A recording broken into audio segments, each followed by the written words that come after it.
Jalna RTO कार्यालयाची website hack करून बनावट परवाने देणाऱ्यांचे कनेक्शन जम्मू काश्मीरसह बिहारपर्यंत।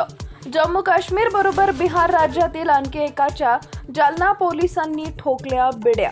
वाहन चालकाचा शिकाऊ परवाना देण्यासाठी बनावट वेबसाईट तयार करून जालना उपप्रादेशिक कार्यालयातील वेबसाईट हॅक करून संगणकाच्या माध्यमातून लोकांना बनावट शिकाऊ परवाने देऊन आर्थिक फायदा करून घेणाऱ्या बिहार राज्यातील एका ठगास जालना स्थानिक गुन्हे शाखा आणि सायबर पोलिसांनी बिहार पोलिसांच्या मदतीने बेड्या ठोकल्या असून न्यायालयाने त्यास 4 दिवसांची पोलीस कोठडी सुनावली आहे।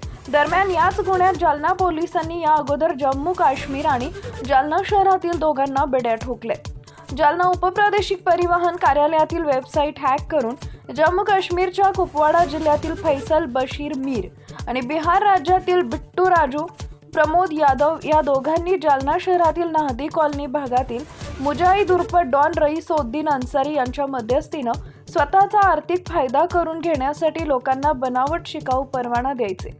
या प्रकरणाचा पर्दाफाश झाल्यानंतर 26 नोव्हेंबर 2025 मध्ये गुन्हा दाखल झाल्यानंतर प्रथम स्थानिक गुन्हे शाखेच्या पथकाने सायबरच्या मदतीने जालना शहरातील मुजाहिद, तदनंतर जम्मू काश्मीर फैसल बशीर मीर आणि आता बिहारमधील यादव या स्थानिक गुन्हे शाखा आणि सायबर पोलिसांनी बिहार पोलिसांच्या मदतीने बेड्या ठोकत जालन्यात आणल्या। या आरोपीस आज न्यायालयात हजर केले असता न्यायालयाने त्यास 4 दिवसाची पोलीस कोठडी सुनावली आहे। टाइम्स ऑफ महाराष्ट्र न्यूज करता बदनापूर जालना प्रतिनिधी सय्यद नजाकत यांचा रिपोर्ट।